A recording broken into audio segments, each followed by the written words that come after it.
Well, in a campaign rally speeches, Workers' Party Chairman Sylvia Lim used to say that on polling day, the clouds will clear and we will all see a clear blue sky, referring, of course, to her party colors. Indeed, the clouds have cleared, but it's not a clear blue sky, we see. It's actually white, quite white. The haze has yet to clear, even as the dust is finally settling on what must certainly be one of the most anticlimactic general elections of our time. It appears we are already gaining some clarity with the announcement of the new cabinet lineup today, which features 3 coordinating ministers and a slightly enlarged cabinet. If you include the ministers of state and the other office bearers, it's a much, much larger number of office bearers. Now, how will all this, and especially this reshuffle in cabinet, prepare us for the challenges ahead? The electorate clearly delivered a whopping victory to the PAP, to the Prime Minister. He asked for it. A strong mandate with almost 70% of the votes, about 10% more than what they received in 2011. From what I gather, even the PAP was taken aback by the results. Some have quipped that a freak election result that the PAP leaders often warn us about could actually be in favor of the PAP. So what happened here? Many reasons were postulated. Savvy political strategy by the PAP with the Aljunied Hougang Punggol East Town Council, affectionately known as the AHP-ETC, at the center of it. A powerful vote from the silver generation, the impeccable Jubilee timing, the halo effect of the founding leader, or a poster boy Prime Minister omnipresent across the island. The list goes on. Theories see no end. Pontification is actually quite pointless. The tribe has spoken, and the die has been cast. The PAP is here to rule for the next 5 years, and with a strong mandate.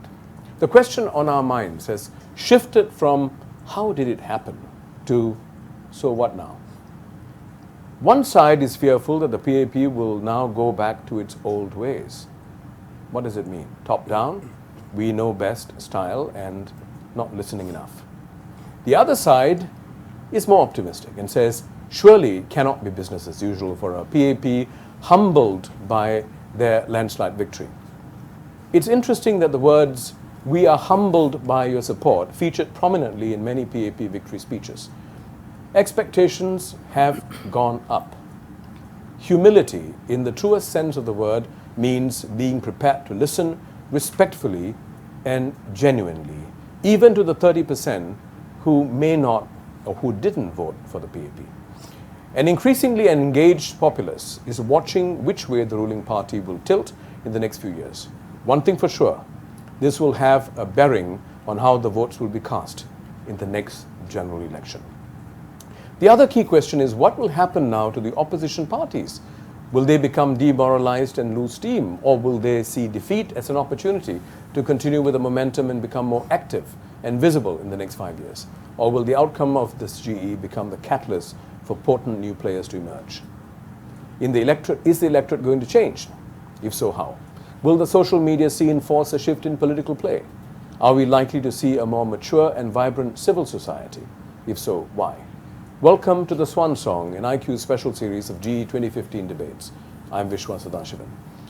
You love our panel today. I love them, especially this lovely lady, Margie. Her full name is Margaret Thomas. Now, these are men and a woman of heart and head and a miracle fiber called courage to speak their mind and be challenged. First up, Inderjit Singh. Entrepreneur, well, now full-time, a PAP member of parliament for 19 years. He was known for his hard work and hard-hitting speeches in the House. Certainly one of the most vocal and respected backbenchers we've had. You can count on Inderjit to say it as it is and stand by it. My friend, I'm counting on you to give us an honest ringside perspective. We'll see. The inside story. Yeah. Our second panelist is a socio-political activist, whatever that means. He comes by the name, or he goes by the name, Alex Au. Many people say he's an icon in his own right. I think he's an icon. He writes well, he thinks well, That's quite rare these days. Alex is no stranger to Singapore's social media, nor is he to controversy. He's had his own run-ins with the powers that be, but Alex stands bravely and admirably by his conviction. Great to have you with us, Alex. Our third panelist is author, journalist Margaret Thomas, affectionately known as Margie, and that's how we shall call her today. She has over 3 decades of print and online media experience to her name. She started journalism when she was 12. She's held senior editorial positions at the Business Times, the Singapore Monitor, and Today, and was in the founding team of SPH's internet arm, Asia One. When Margie isn't busy writing, she is a champion of women's issues with Aware. Thanks for making time, Margie. Last but certainly not least, please welcome economist Dr. Walter Teixeira, a senior lecturer at UNISIM College, whose research interests are in behavioral and experimental economics, whatever that means, and who more recently earned respect for his incisive and honest analysis of the GE. I'm counting on you to leverage on academic immunity, to say it as it is, Walter. In studio, we have a delightful and formidable audience. At least they look that way, whose collective insights we are eager to tap on in our discussion today. This discussion is being streamed live, so do call in with your questions on 6516-2003 or text in via Poll Everywhere. You will find the links on our site. Okay, now let's get this going. Inderjit, could I ask you the first question? We've had the announcement of the new cabinet lineup by PM today, just a couple of hours ago. Personally, I think it's a very interesting lineup. I think it's very encouraging. I think it would instill confidence. There's an interesting balance of seasoned ministers, especially the 3 coordinating ministers. A new portfolio has been created, coordinating ministers. DPM Teo Chee Hean for safety and security, DPM Tharman overseeing social and economic policies, and a third person, Corbin Wan, who is now coordinating minister for infrastructure, right? He's also minister for transport. Okay, I don't know what's going to happen to him. Now he's minister for transport, right? So interestingly, we have that, and we have got 2 very new faces holding acting minister positions, Ng Chee Meng and Ong Ye Kung. Both of them are ministers for education. Right, so the education portfolio is been expanded. Now, what's your sense of this, in terms of how ready would this cabinet be in achieving PM's desire for transition and for delivering the goods? I think it's the first time we are seeing the cabinet organized this way.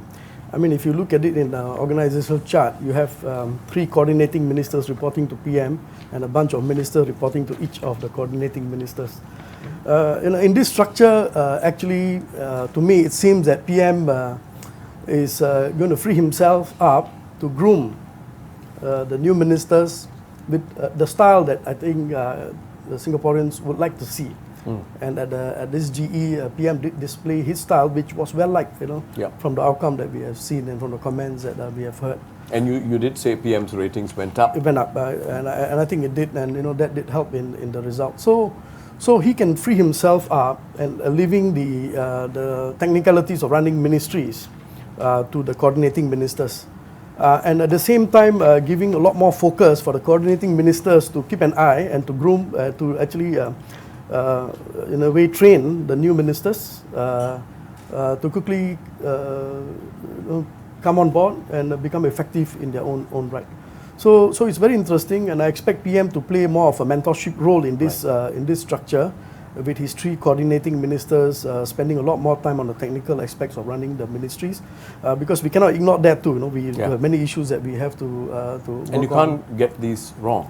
And you can't get this wrong. We have not much time to do this. So we'll go through some very interesting times in the next few years, and that is also because I think the 4th generation leadership is already too late entering parliament.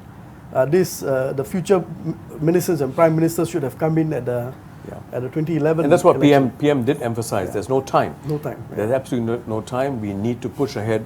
Now, the question I guess I have is the whole idea of coordinating ministers. One is they will help to take the load off PM in terms of hands-on looking at the policies and work of the ministries. But it also suggests that there is an acknowledgement that policies are no more in silos. Issues are no more in silos. There's a lot of interdepartmental, interministerial issues cropping up.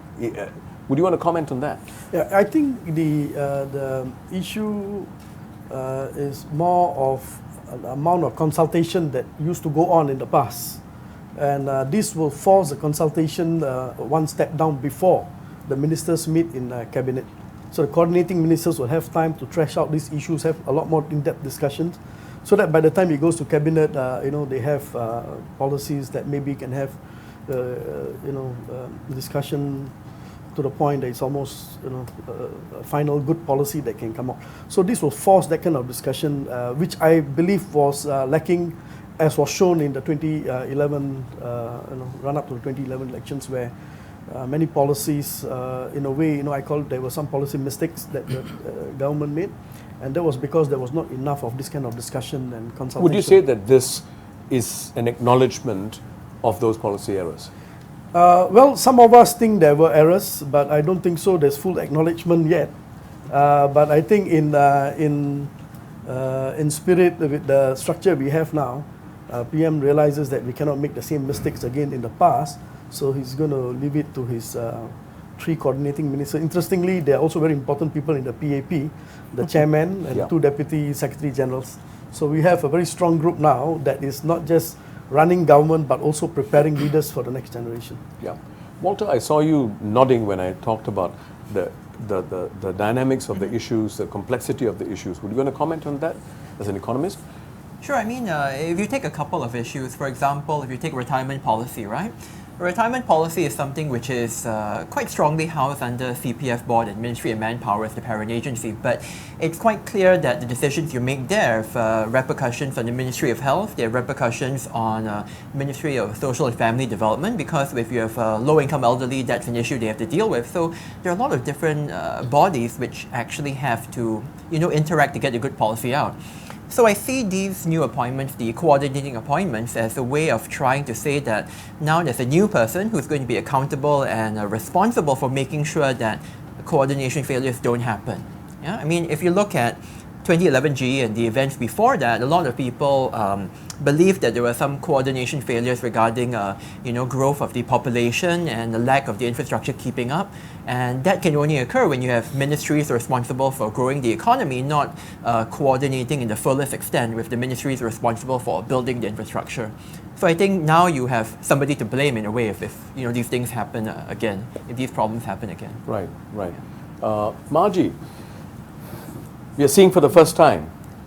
I'm not asking you this because you're a woman. I'm asking you this because this is something that matters to you, that it's not tokenism. We have a woman, for the first time in 50 years, we have a woman who is holding a cabinet position with a portfolio, right? Grace Fu, MCCY.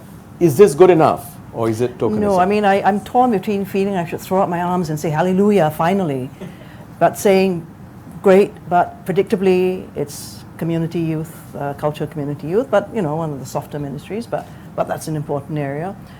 But just before the elections, Aware put out this list. We said to political parties, this is how you can win the vote of women, and we gave 5 issues, and one of them, the top one, was get more women into leadership, and the cabinet needs to set the tone. And we're not saying 50-50, but 20-30%. So you've got a cabinet of 20, which means 4, 5, 6 women. They're not incapable women out there. I mean, Grace Fu, for instance, was CFO at PSA and quite capable of... CEO of PSA International. Actually. Yeah, exactly. Yeah. And before that, she was CEO of... So she knows money.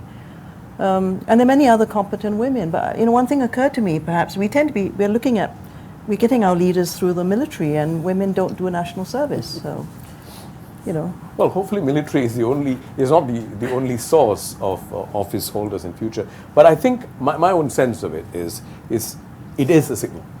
It is a signal, an acknowledgement, and there are others who are in the pipeline who I think could very well. Oh yeah, it's to be welcome for sure. Yeah. But honestly, by 2015, it's taken us so long to just get to here. Well, talking about it's taken us so long to get here, Alex, I'd like to quote you DPM Tharman on the 13th of September, soon after the GE. He said this, and it's a very interesting quote.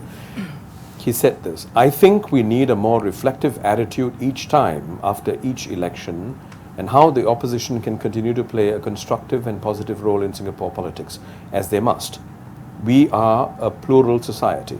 We must remain a society where there are diverse voices and views, not just during elections, but including elections. The opposition plays a critical role in advancing Singapore." This is not what you typically hear from a senior member of the PAP. But he said it, nevertheless. He said it 2 days after the GE. Right? Now, what do you make of it? To a large extent, these are kind of boilerplate statements. I mean, you still hear words like constructive role. It's something we've heard for 50 years. Why do we say constructive role? In a sense, really, he's right. It certainly is a time for reflection. Everybody, including the PAP, obviously should take this opportunity and reassess where they stand and how to go forward, and what are the effects of what they are about to do next. But I don't think we should so narrowly frame other parties, like the opposition parties or civil society or whatever, in terms of this is what you ought to be doing, rather than give people the autonomy to choose what kind of role they want to play, what kind of proposals they want to push up. And so that again is also very, in my view, very limiting. Certainly all sorts of groups of people or individuals in Singapore should have a role to play. They will choose for themselves what role to play. And whether they are effective or not is largely based on how they go about what they want to do. So, especially now, when you look at the current cabinet, my own view, even though PM has said during the election hustings that we are having a lot more people from the private sector, honestly, when you look at the nature and the makeup of cabinet, you're seeing people who are essentially establishment, right? So when you talk about, diversity of views and a contest of ideas, are we really going to be having that kind of diversity of views and contest of ideas, which is what we need today? Absolutely.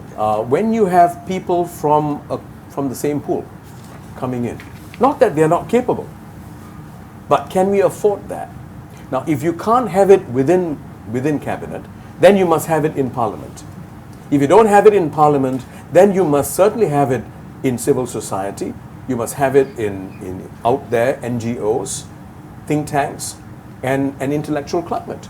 The problem is I don't think we are making significant steps in that direction. Indigent, your view? Yeah, I think we need to look at the cabinet at the next level too. What PM has done this time is to accelerate the training of some of them who potentially could become the future Prime Minister, the fourth generation Prime Minister. And these are from the establishment. But if you look at the next level, there are many more who did not come from the... People like Kopo Kun. Kopo Kun is one. Indrani, I think, is also someone who came from the private sector. Janin Putucherry was there, Desmond, and so. So if you look at that next group of people, and I think some of them will form hold key positions in the fourth generation leadership. But for now, because we are already quite late in the process, he has to at least stress his potential prime ministers in key ministries. And the only way right now, because we've lost a lot of time, is to put them through the process, and hopefully they all make it. but I would say it's a sink or swim situation for some of them, and they have to perform, and hopefully they do, and one of them may emerge as a prime minister. And I don't think so. The prime minister, future prime minister, came in the last election. He could have come in this election too. So some of the very new ones could potentially. In fact, PM sort of indicated that correct, in one yeah. of his speeches. So therefore, he's in a hurry to get that done. But at the same time, in that future generation cabinet, in the fourth generation cabinet, we'll have many from the private sector. Intelligent, in your blog, you made a very interesting observation, and I quote you. You said, "It's a pity that not many of the PAP new candidates, especially those slated to take on ministerial positions, stood out during GE 2015. What did you mean by this? You know, for the same reason I said that we're already very late in identifying the fourth generation leadership, especially the fourth generation prime minister. Some of them should have taken every opportunity that they had to show themselves. In fact, I was speaking with many young Singaporeans, and many of them wanted to hear from this new generation to see what they stand for, and then make their decision.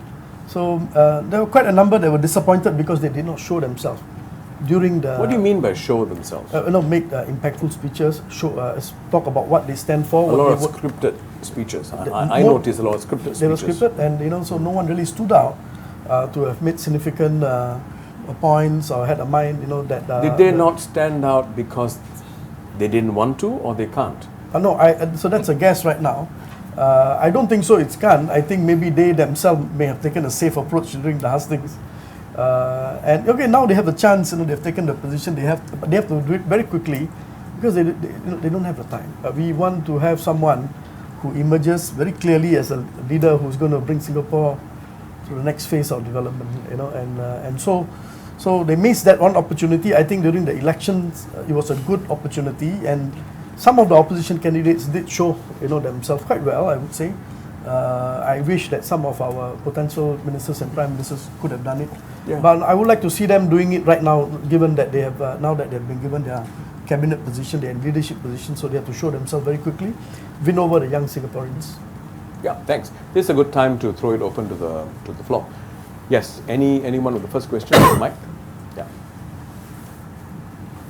Just to follow on the point about how much pluralism or diversity we can expect in cabinet, it's noteworthy that the two full ministers, the two newbie faces, if you like, the acting ministers. Yes, acting ministers come from the establishment.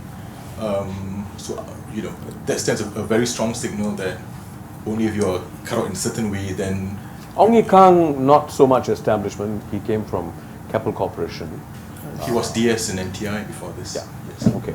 And then NTUs. And PPS to PM. PPS to PM. Yeah, exactly.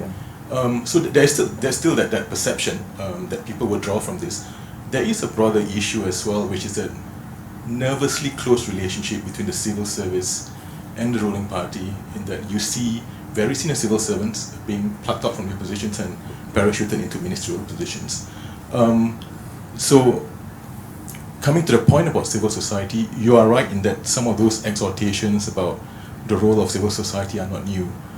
George Yeo made a wonderful speech about pruning the banyan tree many decades ago. And even during the last election, before GE 2011, Tharman made a similar comment about how Singaporeans, it is good for Singapore to have, it's good for the ruling party to have good opposition. So again, those exhortations are not new. I agree with Alex that there should be no determining as to the role of the opposition. We have craved for a diversity of leadership and views. And at this point, I'm going to be cheeky, Vishwan. I'm going to turn over to you. You made a comment after the elections that you read the elections as signaling a disconnect between the intelligentsia and Singaporeans. I'm going to ask other people about what they think about that, and maybe you could. Yeah. My point in an article I wrote on IQ was that Catherine Lim talked about the great affective divide between the government and the people. Looking at the results of this election, it looks like the affective divide could very well be between the intelligentsia and the people. I'm not sure where that effective divide is, because obviously for a vast majority of the people, the bread and butter issues were more important. And I think, Alex, you pointed to that as well. Very Yes. temporary. I mean, I've always felt that bread and butter issues Yeah. have never been given their due when we discuss the politics of Singapore, Yes. the electoral politics. Yeah. I think those of us who discuss politics tend to kind of like overrate the issues that we ourselves Yeah. are concerned with, but on the whole, people aren't necessarily with you. But to talk about the affective divide, you kind of like have to ask yourselves, in any other country, why would there even be any discussion of affection or affective divide between governments and people, or between intelligentsia and people? They each do their own thing, and the people can and do vote out the government every now and then. So I don't think there's any need to kind of like cry over whether or not there is any affective divide. It's a very insightful comment made by Catherine Lim in the 1990s, but it may be a little out of date now, and we try to be a more normal democracy, fighting our way Sure. around. Yeah. Walter, what are your thoughts about this? I think if there is, or if there was an effective divide the last election, I think it was between the opposition and the people, not between the PAP and the people. I think frankly, a lot of members who are standing for the opposition lost touch with actually the voters. They were going out there basically telling voters, your life is terrible, right? And we in the opposition recognize your life is terrible, we're going to fight the PAP. But actually 70% of the people say, you know what, my life is not that bad after all, actually. So I think that's the issue. I mean, this is more, I think, about the weakness of some of the opposition parties, maybe not so much the Workers' Party and the SDP, but certainly if you look at the other parties, I mean, it's hard to fathom what exactly they thought they were going to achieve. I mean, clearly they all knew they were going to lose most probably the election, but I'm sure none of them thought they would lose as badly as they did, and probably some of them wouldn't have actually gone up the stand if they knew they were going to walk away with 20%, you see. So, and I think the reason why they did go up the stand was that they seriously overestimated discontent in the public. Yep. Yeah. Intelligent? Yeah, I think we should not underestimate the bread and butter issues that are still issues that people are concerned about right now. And that the swing, the 10% swing that we saw this time was a large part was because of a national swing that occurred for a number of reasons. And I wrote a piece about this, that there were three things that will never repeat itself for the next 50 years. Yeah. SG50, the passing of our founding Prime Minister, and perhaps even the Pioneer package. And a couple of things like that. So that was one issue, I think, that helped the swing. But underlying issues of bread and butter issues, particularly the problem has shifted from the lower income to the middle income. And that is a big group. And I suspect that the biggest swing, it was a big group, and they swung the way of the PAP in this election because they realized the importance of a strong government, and so that we can have a strong economy and they can have good jobs. And I think that played a part. I spoke with some of them, when they went to the polling booth, thought of voting for the opposition, thought about it, that in case everyone does that, there will be a swing the other way, and that may affect the stability of Singapore, and also our plans for the fourth generation leadership. And they made a change at the last minute. But the underlying factors are still there, which I mentioned in the piece that I wrote. So, Indigent, let me ask you this. I'm going to put it very bluntly. Do you feel that after this GE, the political leadership, PAP, acknowledged the point that you made? That this does not necessarily mean that there is full endorsement for the PAP for everything you've done, but it is actually a vote of confidence, but which can be withdrawn if circumstances change significantly or don't change in certain areas. Yeah. So I think it was a mix of Because you used the word arrogance in your blog. There were a mix of factors. So there was a part of the swing that was for the reasons that I mentioned. But I think there was also endorsement of the changes that the PAP government put in place in the last 5 years or 4 years before this election. And they did address many of the issues that concern Singaporeans, earlier on, including rethinking the numbers in the population white paper. So I think that part of it was that, part of it was a national swing, and part of it was also, I think, a popular prime minister and a deputy prime minister.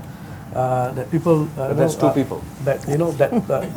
And these two people are going to drive the style of the future generation smiling, in the new. So I think yes, I use this word that don't take this trust that Singaporeans have given to you for granted, because they can withdraw it. Like you said, if let's say we continue doing things the old way. And I think, and I mentioned that also, that it's an opportunity for us to change from a position of strength now. With confidence that you've got the support, people have given you the second chance, I put it. But if we do it wrong, we will not get a third chance. And as George Yeo put it, the pendulum has swung quite in a big way on the other side. And if you're not careful, it can also swing in a big way the other way the next time. So I think, so knowing this, I'm quite sure that the PAP leadership is going to change his style a bit, maybe not tremendously, and to try to bridge the gap that we talked about. Well, let's put it this way: they better change their style. They have to. No, for their own survival, political survival. Because really, why is it so difficult to be nice? No, I mean, I'm being very honest. I think that's one of the observations. I mean, I spoke to quite a few people, different walks of life, and there's a lot of respect for the PAP as a government. But the common lament is, why can't you all be nice? Why can't you be, nice is a very hard to define word. But when you see someone or something that's not nice, So why is it so difficult? Alex, you were, I'm dying. No, okay. You are highly expressive, no? Your there are several things that he said that I think calls for a little more you can tahan elaboration. lama But, and it goes to your earlier statement about the style of the government and all that, about being nice and all this. And really, sometimes the style of we must not treat the government as a thing, a single thing. The government style will change depending on who is in charge. Really, I think your question about why can't people be nice? There are some people on this earth who are just going to be nasty from the day they were born to the day they're going to die, and they just can't change. I'm not saying anything. I'm not saying that means anything in our cabinet, but there are such people on this earth, and it's very hard to expect, therefore, a tiger to completely change its stripes. We just have to live with the animal we've got in that government. They're good at what they do, and sometimes you need to be just thankful for that. But going forward, I want to take up this point about what they endorsed or what they learned from it. I think it's very interesting exercise here. It must, of course, remain a theoretical exercise at this point. I foresee that they have figured out that infrastructure failure, and which is now why they have a coordinating minister for infrastructure and a fixer. A fixer. He's known to be a Infrastructure fixer. failure has dire electoral results, right? When the housing problem just goes out of control, when people are squeezed on the transport and public transport, that has dire results. I'm not so sure about immigration, though. You touched on it about because if you look at the election results, the opposition candidates who went on loudest, about 6.9 million, did worst. And if I were the PAP, the way I would read it is, that gives us a bit more slack after this election, especially when we've got economic headwinds and we need to keep this economy moving. And already they're hearing a lot of complaints from employers and businessmen about insufficiency of labor, and they need to bring them from abroad. And so I think the endorsement that they're going to read from this result will be limited to the social policies and the infrastructure that they have corrected, but they would still have to find that right balance again regarding immigration. My own sense, my 2 cents worth is, at least from my limited interactions with some cabinet ministers, I think there is a realization after the white paper, for example. You know, I don't think you can erase the memory of the reaction to the white paper that easily. So some of them, I think, they are aware of that challenging balance that you need to strike. You may swing a little bit here and there, but I think they are cognizant of that. Margie, you were going to say something. I was just thinking we must be the only country in the world where we talk about a dire election result as going from 60 whatever to 60%, and that left the PAP government still firmly in power with no more than 6 opposition seats. And now we've gone 10 points back, and it's the same situation. So why should they worry unduly? You know, okay, so population badly handled, white paper and all the rest, and way back the graduate mother debate 1984, which saw a 12-point slide. Yeah. They're still firmly entrenched. So what's the big concern? So what's the big concern? I mean, and Kani. Well, I want to talk something else and pick on Inderjit's point about not getting the fourth generation leadership ready. Now, first of all, in most developed countries with a bipartisan political system, well, people join the Labour Party or the Conservative Party when they're young and they work up the ranks and all that. But in Singapore, here we suddenly parachute civil servants, army generals suddenly who have not worked their way through the party. Now, why do we have a system like this? Why are people so reluctant to admit, oh, I am a PAP party cadre, I'm a PAP member, I'm a workers' party? Why is this, culture so prevalent here? If we had more of a bipartisan system and people open about it, they join the party and then they work through. And the next thing is, why do we need to parachute new people? We have a very eminent and reasonable and popular and much liked person in Dharman. He can always be the next prime minister. So why is this rush to look for new faces and new personalities? I mean, the prime minister is in good health. I'm sure he can stay for as long as he wants to. I'm reminded of a Shakespearean line in Merchant of Venice. Mistake me not for my complexion. Well, maybe if we talk of meritocracy and we want to prove the point, let's not make it an empty promise. Then it's time to get Dharman as the next prime minister, and then we don't have to worry about is the fourth generation ready, this ready. He's outstanding. So let's think about that. Well, maybe it's an interesting topic for us to discuss, because there have been quite a few interesting commentaries since the GE, and it is a very important issue. Is Singapore ready for a non-Chinese prime minister? And what do you mean by Singapore ready? Is No. the cabinet ready? No. I mean, what do you mean by Singapore? Mathematically, the cabinet is part of Singapore. So, as a subset, no. But what are the views of the rest? I'd like to hear the views of the younger generation. You are the 5th generation, not even 4th, huh? 6th maybe. So tell us, what do you all think? Is Singapore ready for a non-Chinese prime minister? I believe, like, in a meritocratic society, a lot of it we have to look at, like, not the color of his skin or where he's come from. I mean, he has to be Singaporean, but like what he has done, he or she definitely. Yeah, that's another question. Yeah, but we have to look at his capability, his qualities, and I think we have to judge from there. And I believe that if he is capable, why not? Good, interesting. Comments from the backbenchers? Yes, please. Could we pass the microphone, please? With regard to the next PM, I think the problem, I mean, I have great respect for Salman, and I certainly think he's probably the best the PAP has to offer. He's fantastic, but I think the issue is that I believe Lee Hsien Loong is about 63 and Salman is 58. So it's probably the age difference that's not so wide. That's why he's not being considered for the next PM. They probably want someone younger who can take the PAP I for guess the next the issue has come couple up of because decades. I guess the issue has come up because PM has actually said that he may step down soon, and if so, who is the next person?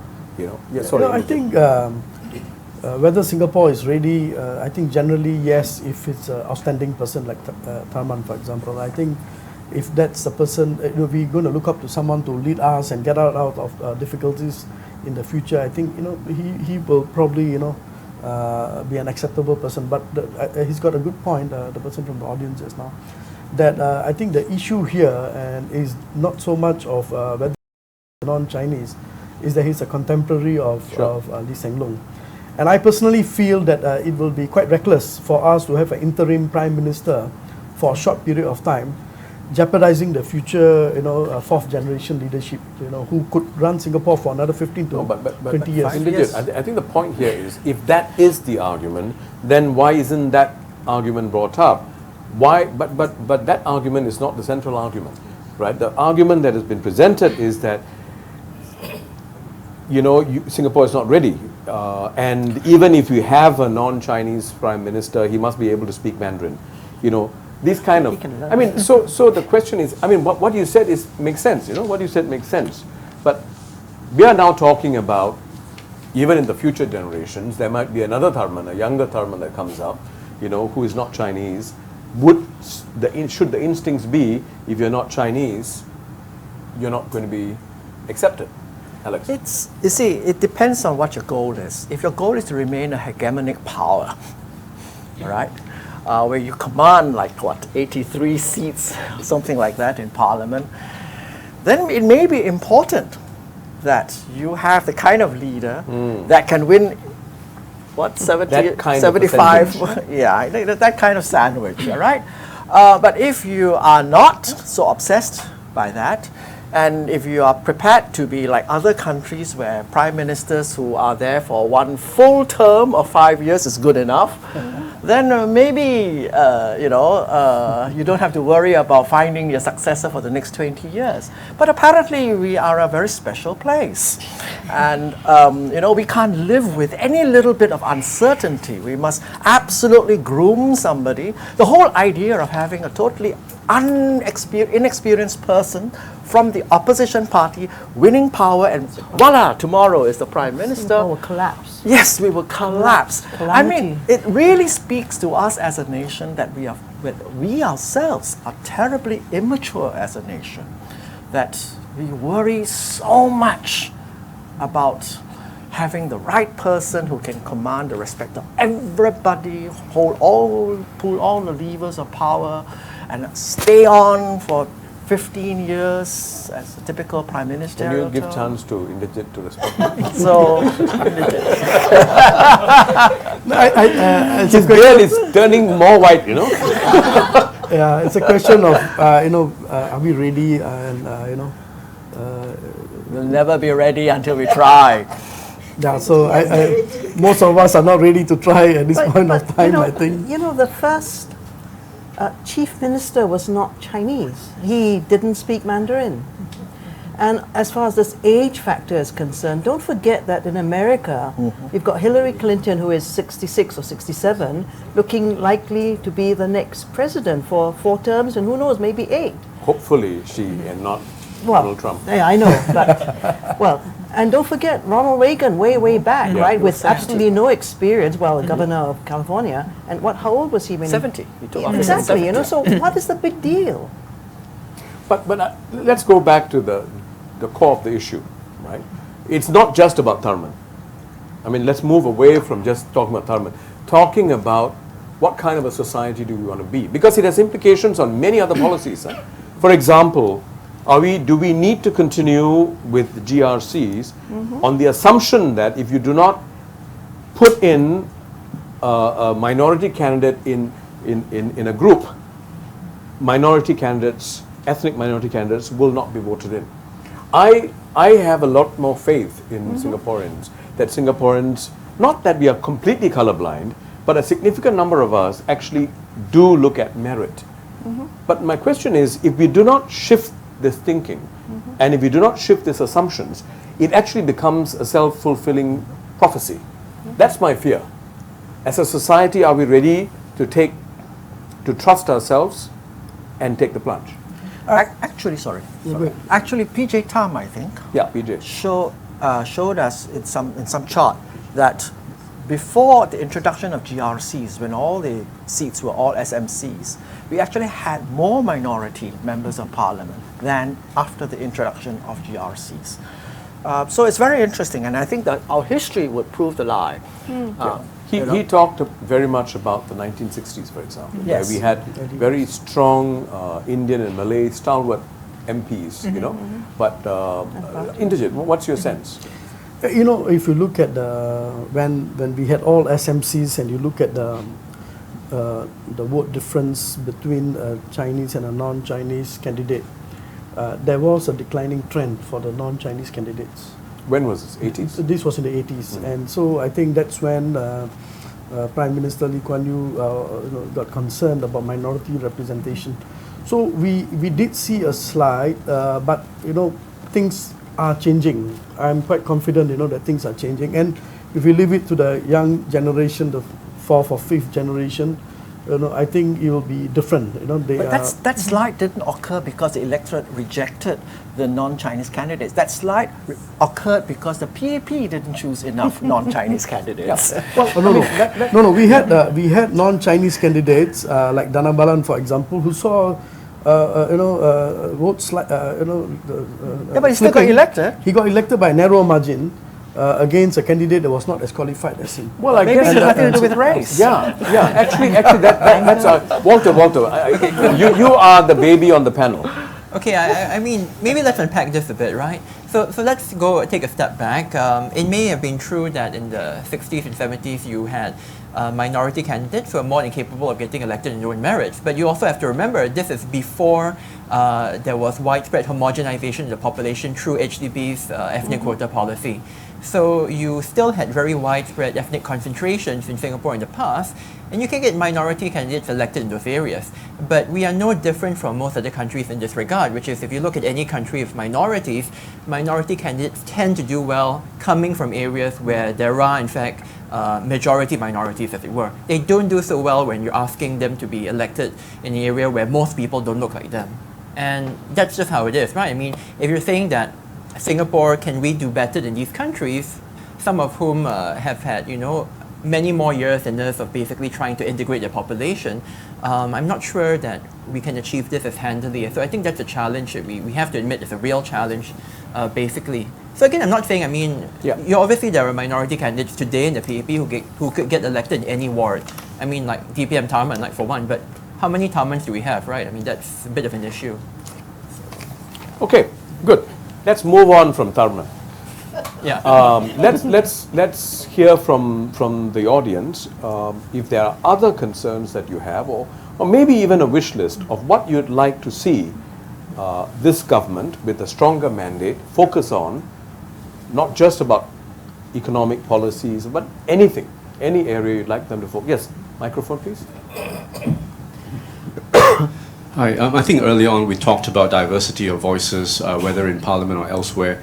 And one of the questions that I have, I think more particularly for Mr. Singh, is the use of the party whip. And I mean, despite the fact that there is a majority of PAP MPs in Parliament, is it realistic that the whip could be lifted more often than not? So that's one issue, and if it were to be lifted, will the results actually demonstrate more diversity, but still carry through in terms of policy making? The other related point is more on select committees and the use of select committees for debating and formulation of policies, and I think select committees that can draw in members of the public and not just people in Parliament itself could potentially be that source of diversity. Yeah. Before Indigit you ask, I'd like to hear whether there's anybody else who'd like to comment on this related issue. No? Okay. Yes. I think we have come to the point where lifting the party whip is not so risky for the party. The population white paper, for example, I think had the party whip been lifted, we would have some of the party members who would have voted against it, but most of them would have voted for it because, you know, for the reasons that why, you know, the future economic development of Singapore, the need of labour and so on. So I think it would have been carried, but some of us would have voted against it. But this again, it comes down to how much confidence the leaders have in their ability to convince. I think they can convince majority, and we should have lifted, and we should lift it more often than what we've been doing in the past. And it's good to actually sometimes within the party they know the views of the members, because we do have our own caucus and discussions behind the scenes, and many views are raised, and we have a lot of opposing views also. But I think it's not a bad idea for the public to see the diversity of views. So in the case of the white paper, I walked out when the vote was taken. That was the only way I could express my view, because party was not lifted.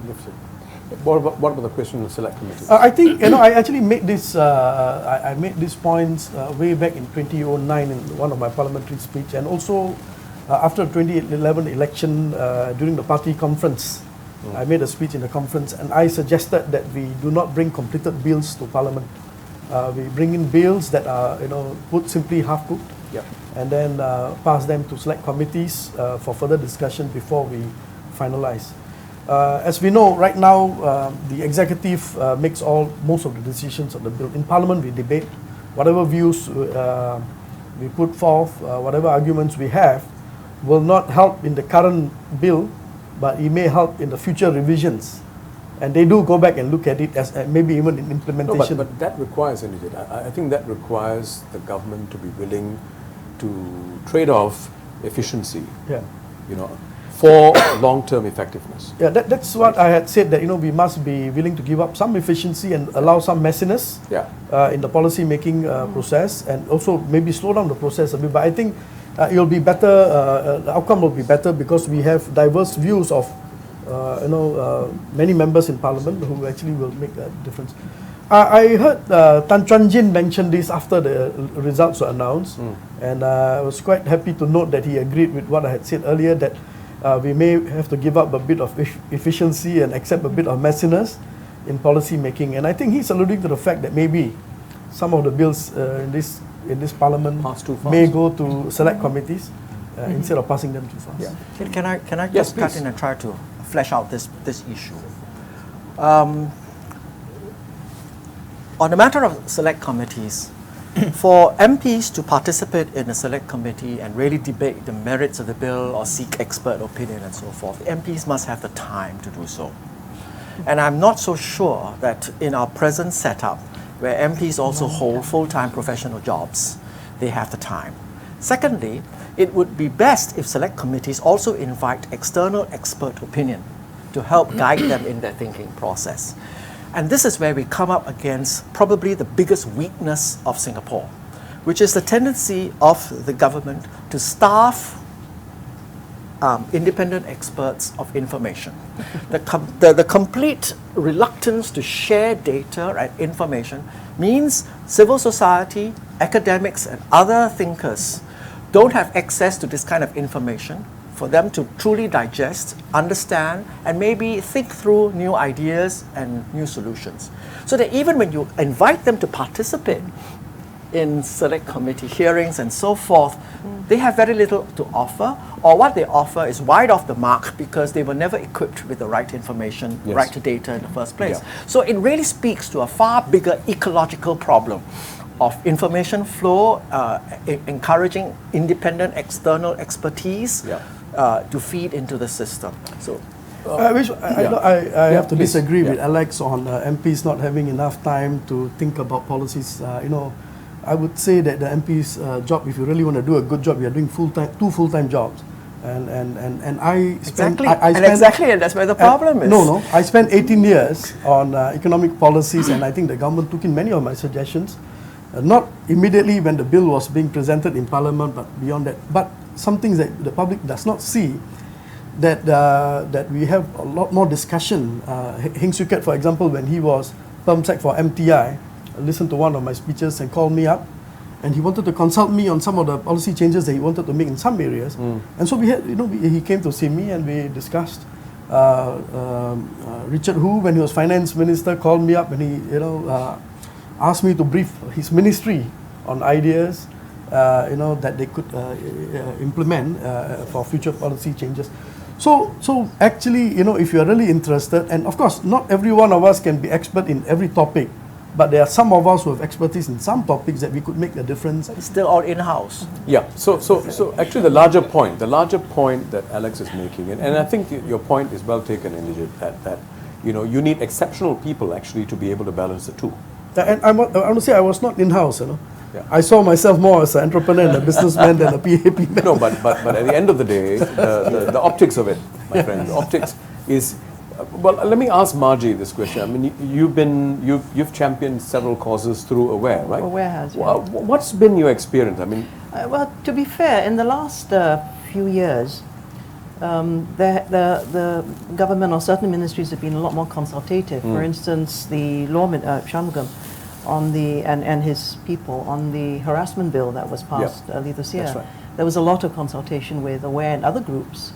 And we have been able in the last few years also to have this is AWARE staff, volunteers, having closed-door dialogue sessions with several ministers, not all.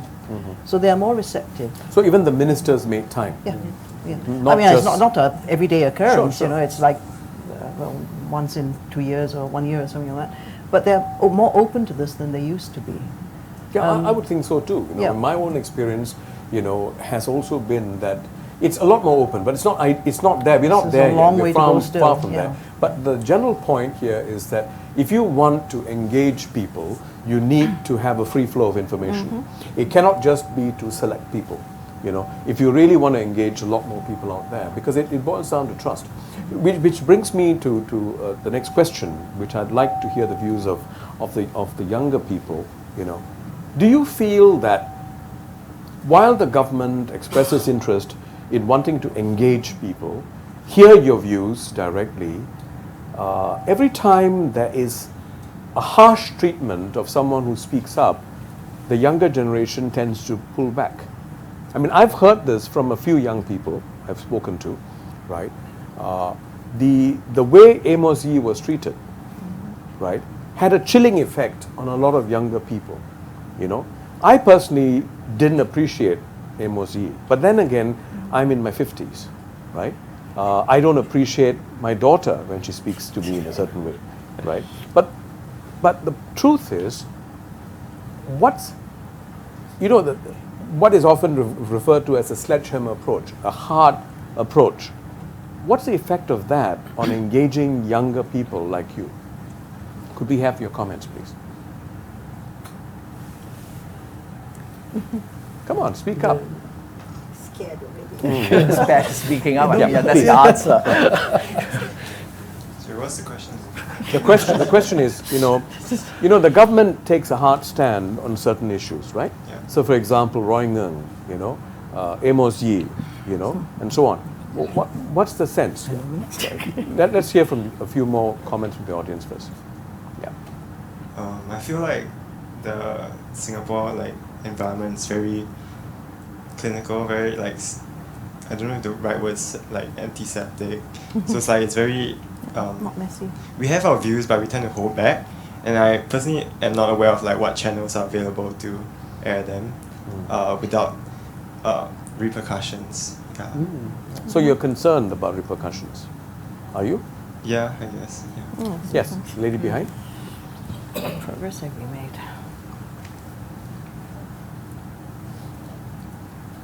I personally don't feel very circumscribed by the Singapore environment because I think it's not what you say, but it's how you say it.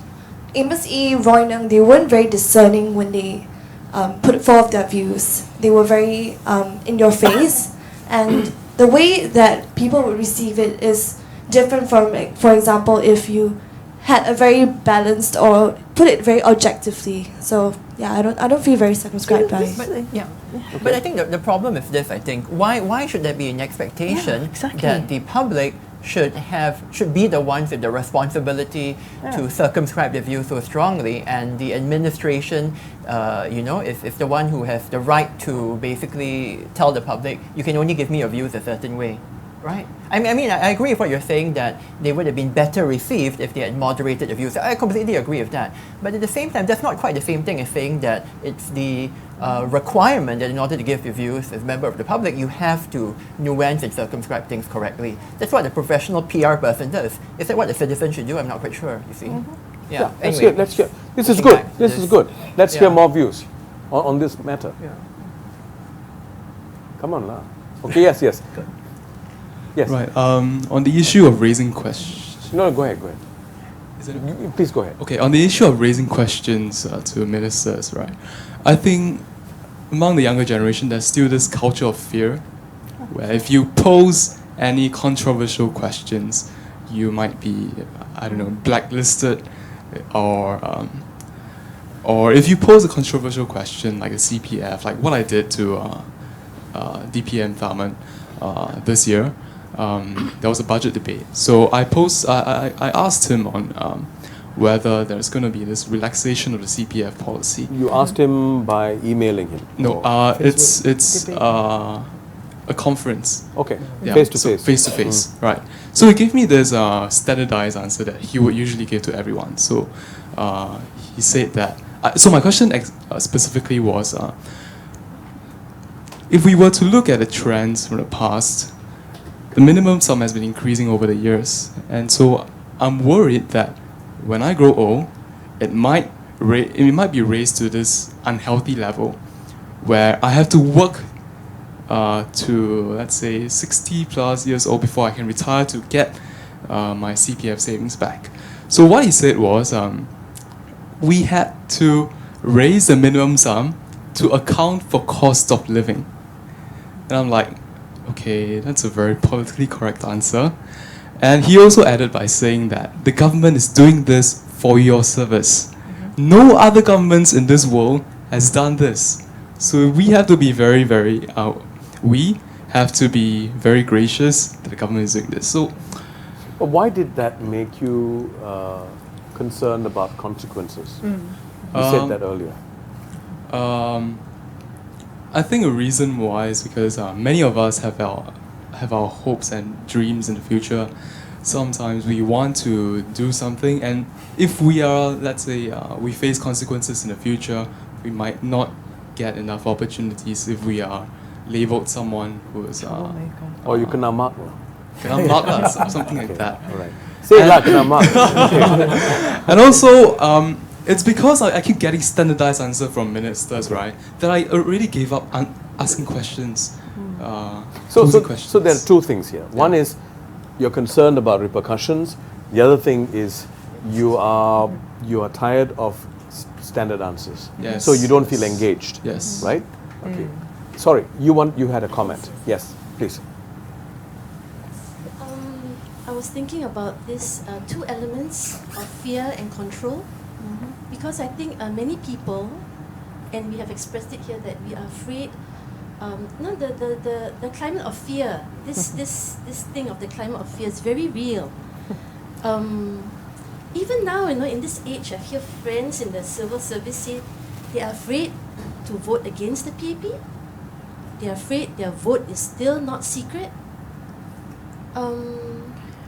Fear in the sense of that whatever you say can be used against you if you're up for scholarship, you're waiting for a flat, things like that. And then where control is concerned, students in schools, I've talked to them, I've talked to friends who are teachers. This element of control is like insidiously in the system. It's in the classroom where we are taught a certain particular story, and it's only one version of the PAP story.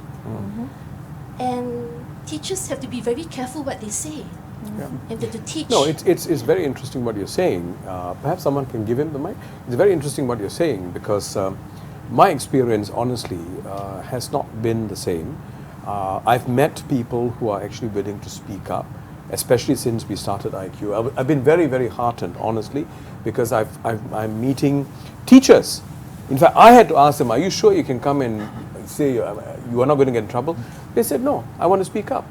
So I'm actually seeing a lot more people willing to stand up and say their piece, people from all walks of life, right, including the civil service, which is so my own sense, my experience is things are changing, perhaps not fast enough, but things are changing. But it's important that you articulated what you just did, because if it does exist, then I think the government in the next 5 years needs to address this squarely, because this is not the kind of Singapore that we want, right? Yes, you want to say something? Well, I'd like to add on to a comment. The reason why I'm not talking so much is because I'm trying to apply for a scholarship.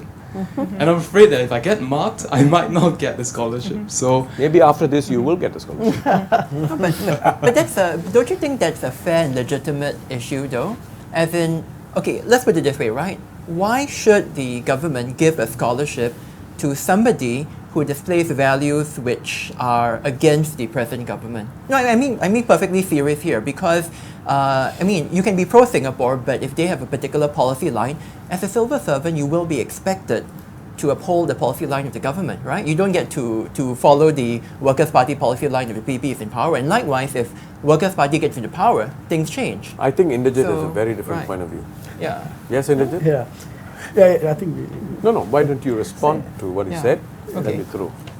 This is a multi-party. Right. Sure. Yeah. I do think that that the environment is changing, and it's changing quite fast, and it's going to change even faster moving forward.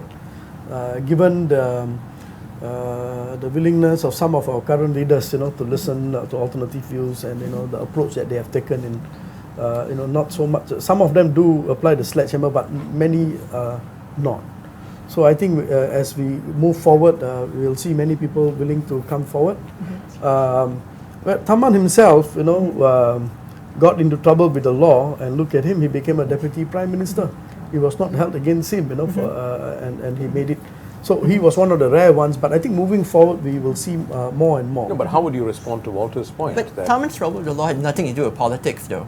And I think that's where the line is drawn, you see. As in, I think if you question Tharman all day long, you criticize him all day long, as long as your questions are sound, I don't think he has a problem with it, and I don't think the PAP has a problem with it. I think where the line is drawn is if you are veering into what they consider, for better or worse, politics, which means the active attempt to, to basically change the system of government in Singapore. No, but that's where I think they draw the line. in his case, if he was to ask a question about CPF, minimum sum, or retirement sum as it's called these days, and he's asking because, and there's a certain logic in his argument, but it need not be in sync with the government's current thinking. Why should he not be considered for scholarship? I think he should be considered fully, but I think the risk there, which I think is a very real fear you have, is that it's not that easy sometimes for the person on the other side to tell whether are you a questioner in the sense of being a bright, capable student, or are you a questioner in the sense of Roy Ng, who may have good motives, but also has some other confusing issues bound up with that. I guess what you're saying is the chances of Amos Yee getting a PSC scholarship not very high. It's probably gone down a bit. Gone down a wee bit. No, I have a problem with the way you formulated your last statement. I'm not sure you intended it to sound like it came out. You was really saying that the government should not be giving scholarships to those people who disagreed with their party political line.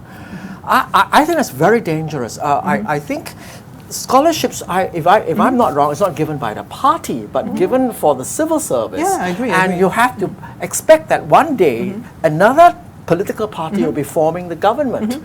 So I completely agree with that. So even if the questioner asked very hard questions that appear to reflect the views of an opposing party, it should not be held against that person. Because for all you know, by the time he becomes a civil servant, serving his 6-year bond, it could be the other party in power anyway. I think here we are confusing the difference between the government and the party in power. No, I think we're making, I think the distinction I want to make is this, right? There should be a difference between the government and the party in power. That doesn't change the fact that at present, the party in power does its best to erase the distinction, and I think we have to live with the reality of that situation, which is why I appreciate your concern. But that is the reality of the situation. Saying what we would like things to be is very different from saying how things are.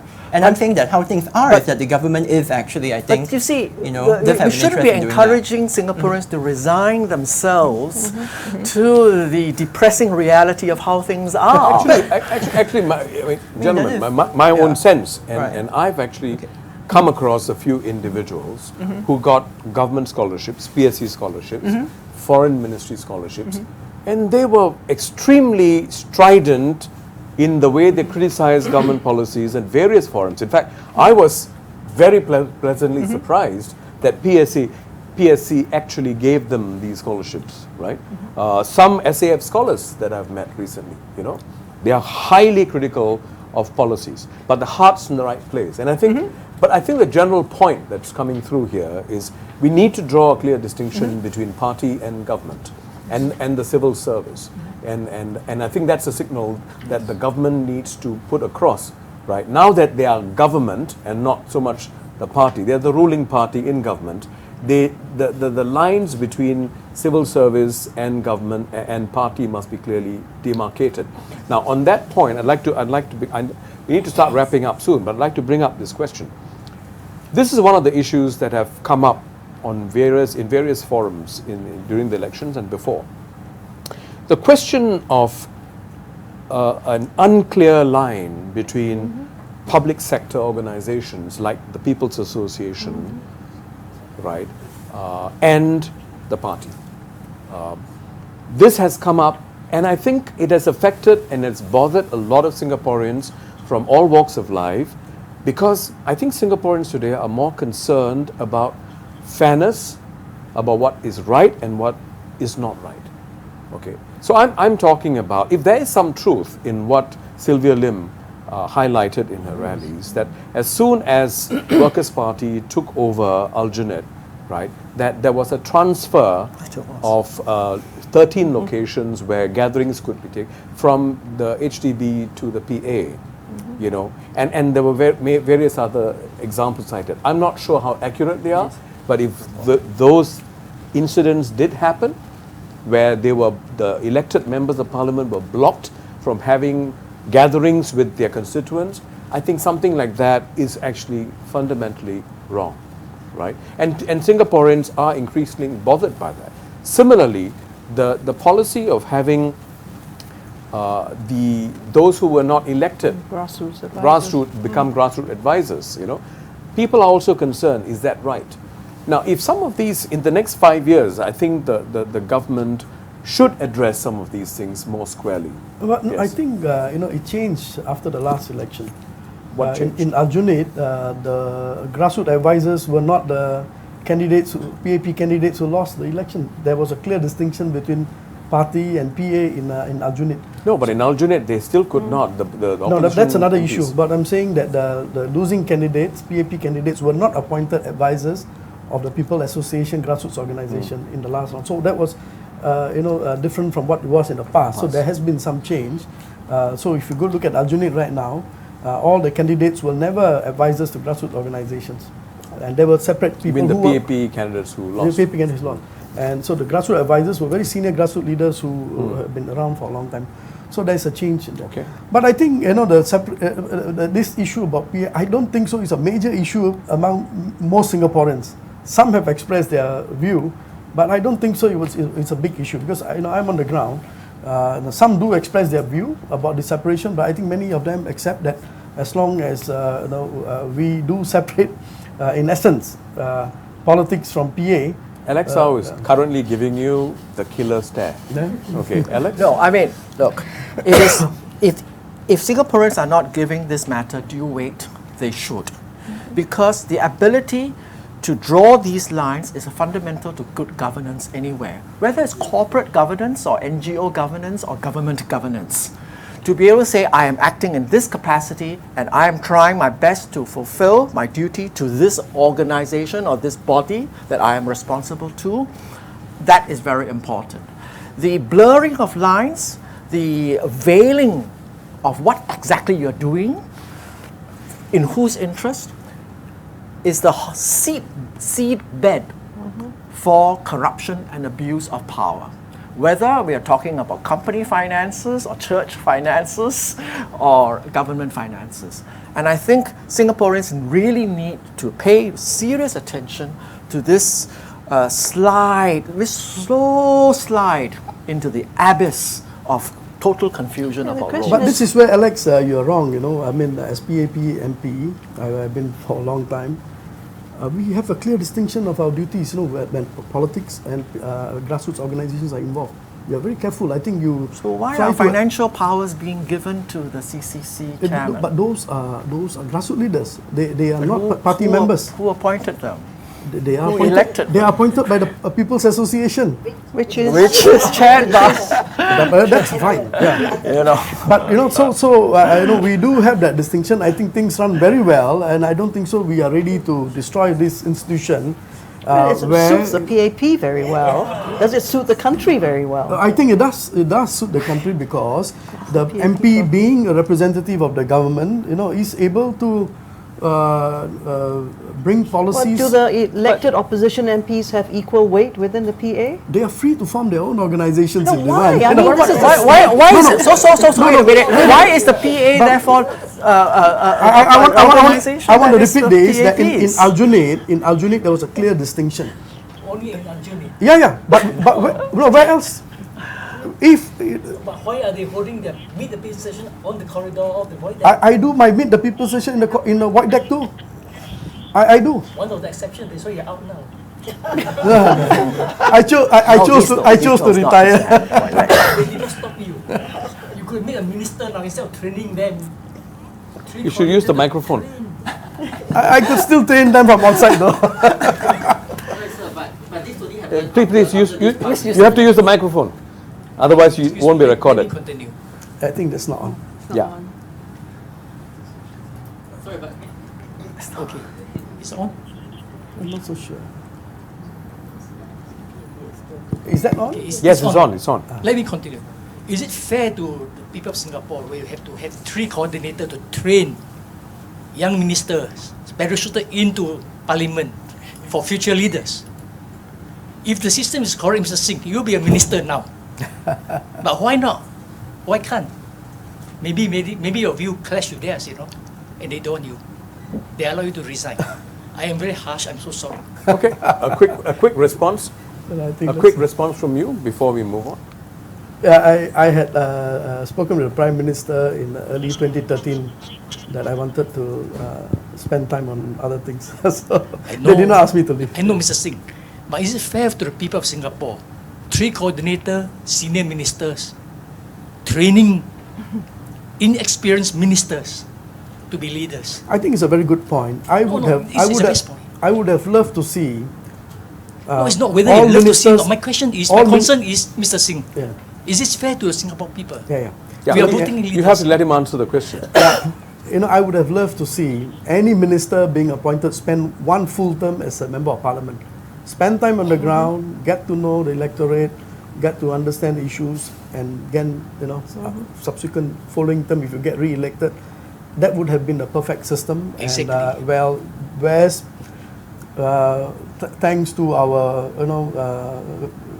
to be desired planning, we did not bring it to the people in at the right time, so we ran out of time, and so we had to resolve. Okay, I got to hold it there. We've got a live call coming in. Can we take the call, please?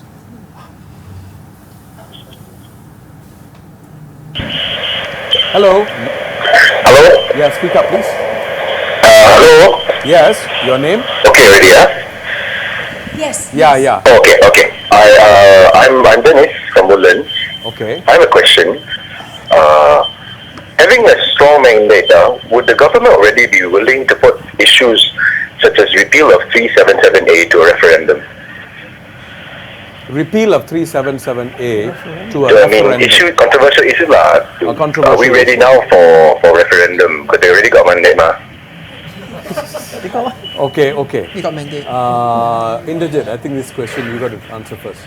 No, I think it all depends on the views of the elected members of parliament. You know, if you have a majority that feel that way, they can push for this agenda. So really, it's up to the government that was elected to make that decision. Did you hear the answer? Yes. Okay, what do you think? I'm wondering, because they already have the referendum, shouldn't they be trusting the people more? No, but you see, in no country, I think you would use a referendum so easily or so loosely. Then every policy, every other policy, you would be. So there must be clear criteria on what policies, what issues you bring to a referendum. You know, so for example, merger with Malaysia, that was a major thing that would affect Singapore for the longest time. That was put to a referendum. So I'm not sure whether 377A would actually qualify for something like that. I'm not sure. I don't think so. So, but why do you feel it should be a referendum? I think we can move forward, and if the government really is intent on making us more free, then we repeal a couple of things. Okay. All right. Thank you. Thank you so much. Thank you. Yeah. Yeah. No, I think you can debate in Parliament and lift the whip, and I think you'll get the answer very clearly. Yeah. If let's say the majority of them feel that you have to repeal something or add something, it's really we should leave the elected members to make that decision right now. Well, we've got 10 minutes more, so let me wrap by asking a broad question to all of us. Do you think Singapore is ready in the next 5 years to move towards a less adversarial system between the political parties? No, there should be competition. Competition doesn't mean it has to be so adversarial. Like we need to whack, we need to kill, Similarly, a less adversarial system, relationship even with civil society, with NGOs, with student groups, for example, I think that is a direction that's good for Singapore. In fact, PM did mention that immediately after the election, right? He said, now we should all work together, Now, I think a lot of people appreciated the fact that he said it. Let's put our differences aside, let's now work together. But working together means trusting intentions, right? Just because you are an alternative party or opposition party doesn't mean that you care less for Singapore's future than the PAP. Just because you belong to an activist group that wants to push for LGBT rights doesn't mean that you are the enemy of the state. I think we need to erase some of these lines that we have drawn, and give people the benefit of the doubt. Because we are not living in the early 1960s, where you had the communist threat and so on. Times have changed. And I feel that signal is something that many Singaporeans would appreciate in the next 5 years. Do you think we can expect a shift in the tone of discussion and discourse in the next 5 years, Inderjit? I mean, you are familiar with the government, with the players. I don't think this is an unreasonable expectation or request. Yeah. I think we will see a difference. We'll see a change. As I mentioned, that the wind was the swing was unexpected, and everyone was humbled by it, as you heard from all their speeches. And I think they do realize that they have an opportunity here to strengthen the social compact with Singaporeans, and then develop a sense of deeper trust. Yeah. There was some erosion at 2011, even up to the point of the population white paper. Yeah. And I think we did do as much as we can. There's an opportunity right now to strengthen it, and the approach has to change to what majority of Singaporeans want, including the change of style, being more consultative, involving more people. Right. I expect that during this term of government we will see changes. Why do you feel? I mean, why are you optimistic that in this time round we will see that change? Is it certain personalities that are playing? I think there are some personalities that were endorsed by the population this time that will have a greater say in the style of politics within the PAP, but also the fact that this was totally unexpected result. The swing was totally unexpected, and they're not going to take it for granted. And the next round, I don't think so. The PAP want to see a 10% swing downwards. We may see a slight but that slide could be 3-4%. Yeah. So I think we want to maintain that, and to achieve that slide of just 2 to 4%, let's say the next round, and not a 10%, you have to change your style. And if we had put the special circumstances of the swing, put that aside, I don't think so we would have seen such a great result. We may have seen a slight compared to 2011. So I think there's a greater realization among the PAP leadership that this has happened, and they want to strengthen their position and build a stronger relationship with the people. Right. Yes. I'd just like to touch on the issue of diversity. I think. Is it on? Yeah. Yes. Okay. Let's be clear. I think we don't want diversity because it's a nice thing to have, and because Singaporeans need. It's important for Singaporeans to have a channel to voice their aspirations and concerns. But I think more importantly, it's a crucial part of our democracy, that contestation of ideas, robustness, resilience. That's why we need diversity. Fully agree with you, Vishwa, that we should move towards a less adversarial system, a less contentious approach towards issues. In order to achieve that, I think it's important to have a level playing field. I think the last election showed that the PAP can win an election anyway. You don't need to win it, with a level, with a playing field that is tilted to its advantage. What are the issues that we're talking about? I think it's important for a functioning democracy to have a very active and vibrant civil society. It's important for a functioning democracy to have an independent and free, mainstream media or media. It is important for a functioning democracy to have a truly independent elections commission. Why can't we have all these components? The PAP is confident of winning. It can win. I think it will win in bigger style if it wins when the playing field is truly level. Thank you. Any other views from? Yes, please. Hello? Yes. Is it yes, on? Yes, it's on. So far, the whole session, we have been pretty much talking about the PAP, right? I have a question for Mr. Singh, based on his many years as a MP. Looking at how the opposition performed this time around, right? In your opinion, what can they do better? Is it going to be a zero-sum game for them, right? Come 2020 or? And you're asking the PAP guy to say, okay, this only happens in Singapore. Inconvenient questions, right? Right. Yes. Yeah, I think first of all, Singaporeans are very matured now, and they can discern between parties.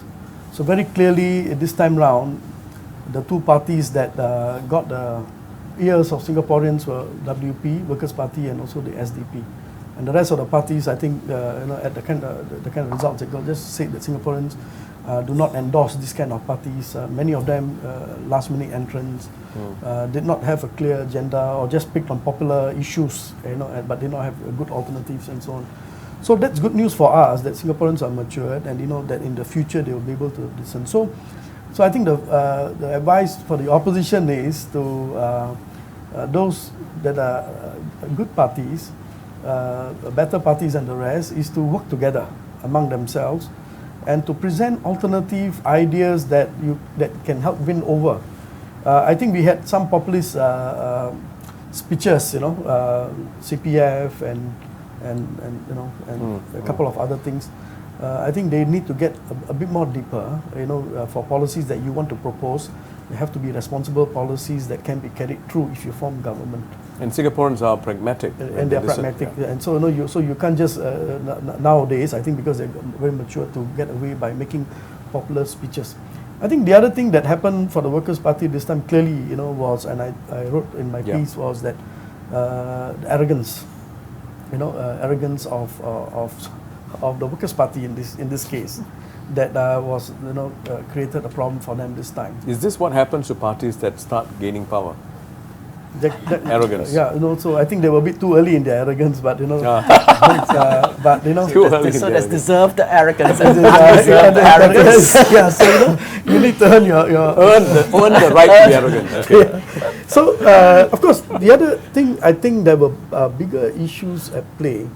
While the opposition parties and many of them got some good candidates, but they did not present a common common view of common ideology.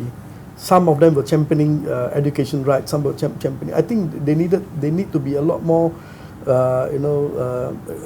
as a group, more coherent on what the parties are proposing. So you're talking about consolidation. Yes, and I can say this, that some Singaporeans were concerned about the very liberal thoughts of some of the candidates, and they didn't like it. So I think if, let's say, the opposition can start appearing like an alternative of the PAP, I think they would have better chances. Okay. Alternative in terms of ability to govern.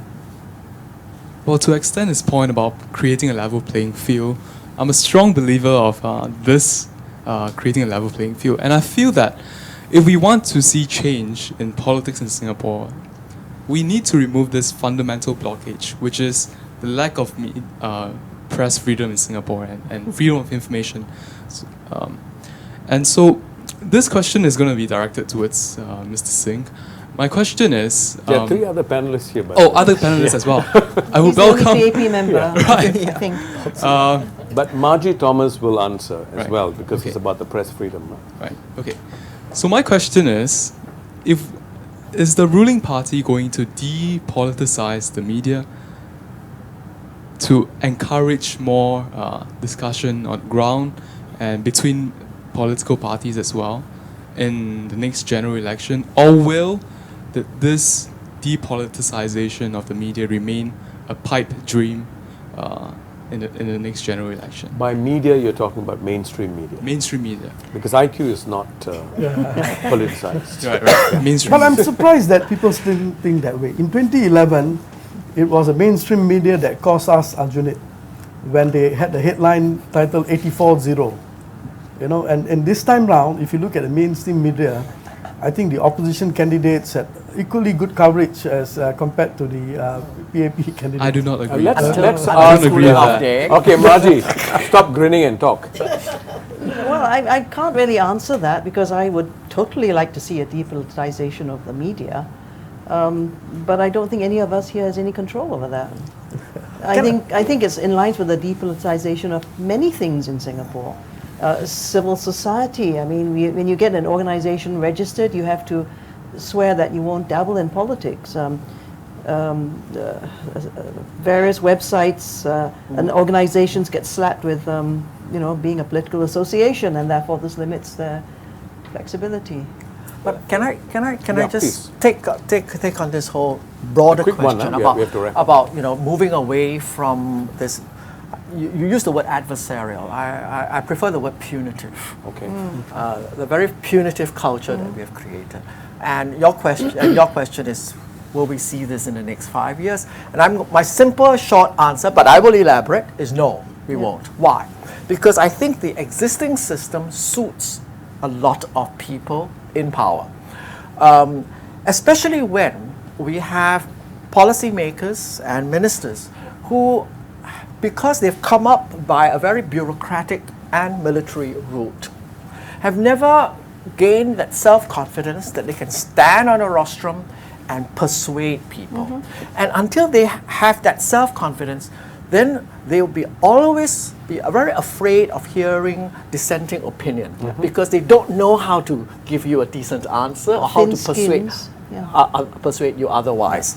So because of that, they will tend to rely on the present system, where they basically control the questions that come out from the crowd to make life easier for them. And that's not just at the ministerial level, at the civil servant level as well, who have imbibed the same ethos, which is why they're so keen on controlling information. They're so keen on controlling the tone of your questions, the tenor of your questions, and so keen on controlling this kind of society, what it can do and what it can ask, and what that newspaper can write about.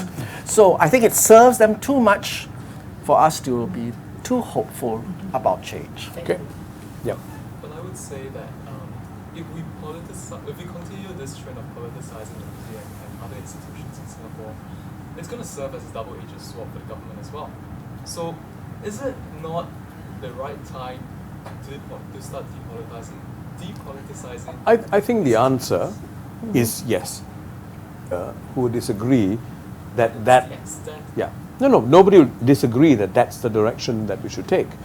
But how easy is it to do it when you're so used to a particular style over time? But I think we can hope, and we should continue to hope for that, right?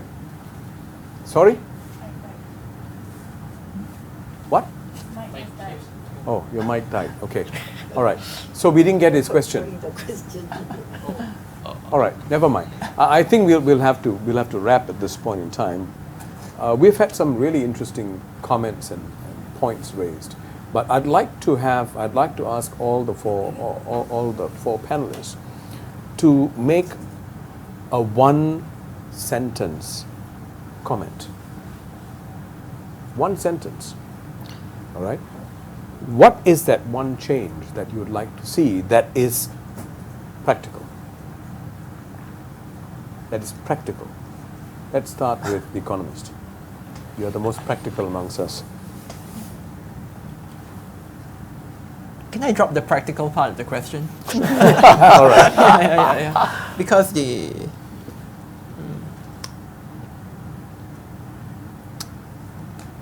one change I would like to see is the People's Action Party letting go of some of these control issues and recognizing that the interests of Singapore may mean a greater chance that the People's Action Party loses power, or at least loses as strong of a mandate as it has in the past.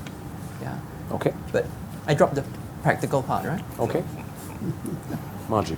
Okay, this, on behalf of civil society today, I would like recognition by the people in power that the early civil society activists in the 1980s who were labeled Marxist, the Marxist conspiracy, that we should have a look at that again and see whether there really was a conspiracy or whether they were being penalized because they were supporting the Workers' Party. So your larger point is that there needs to be closure There on needs some to be of these closure. issues of the past, right? So that we can move on together. And Thank you, Alex. In providing that closure, it actually provides a new opening. Exactly. And that's why that's really important. But I would say this, and I'm going to do the practical one.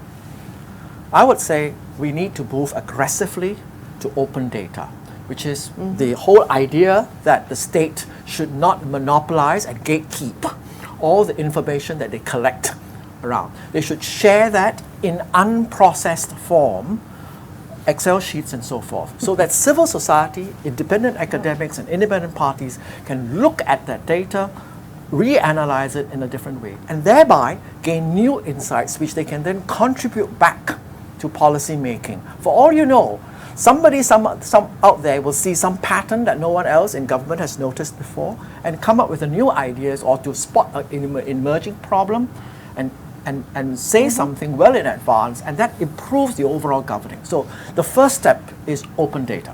Okay, thank you. I think what would be useful is more bottoms up in the process of policy making, bottoms up approach in policy making. Today, up to now, we have had too much of top-down driven by civil servants, not necessarily by ministers. And I used this term in my speech that I gave at the party conference in 2011, that more political judgment in policy making. I feel that the reason why we got into trouble in 2011 was because we lacked that.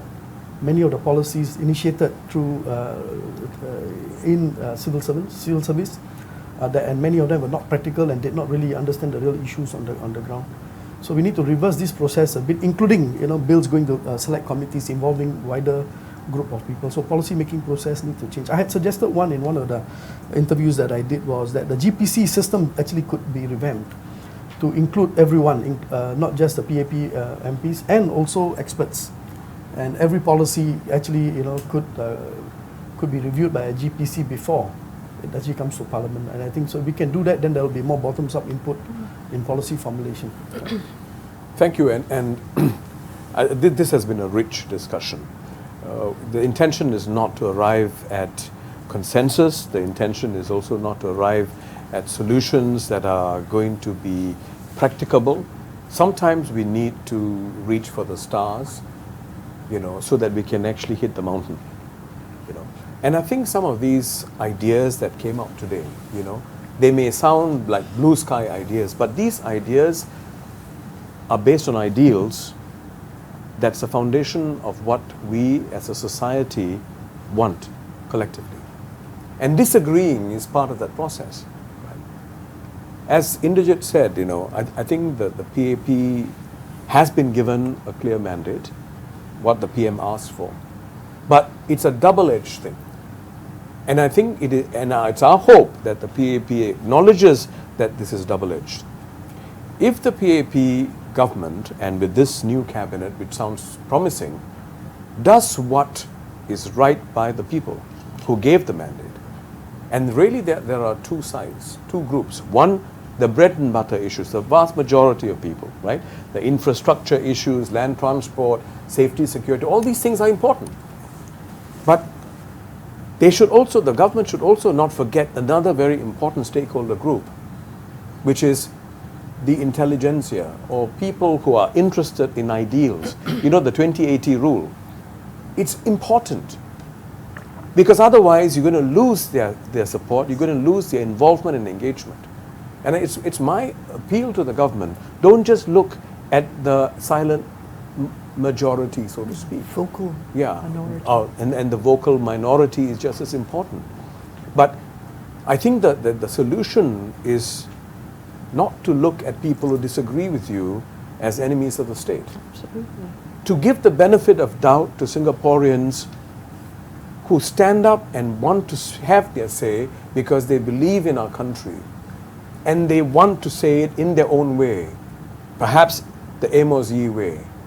I don't know. There may be more people, more kids, more adults who speak in a certain way.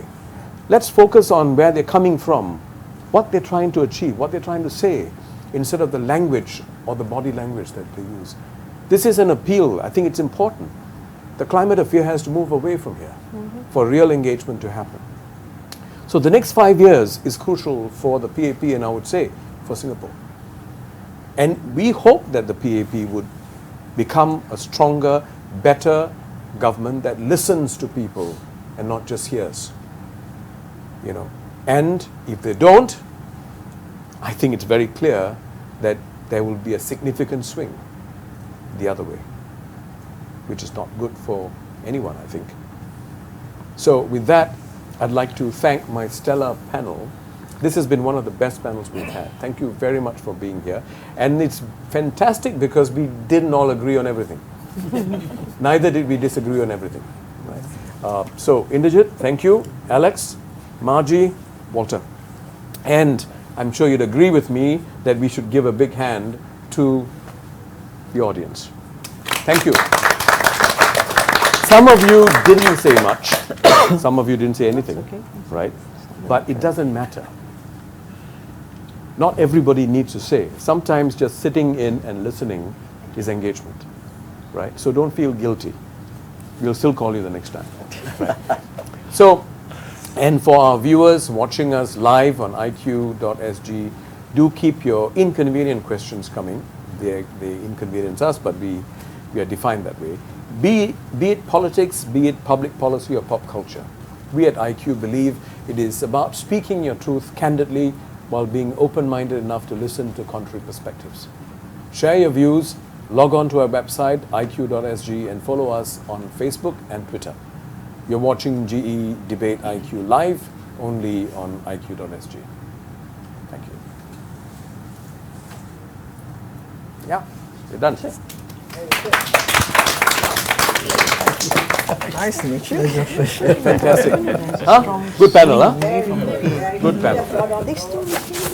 And we had fun too. Huh? Why must discussions be boring? Can you tell channel you say sure?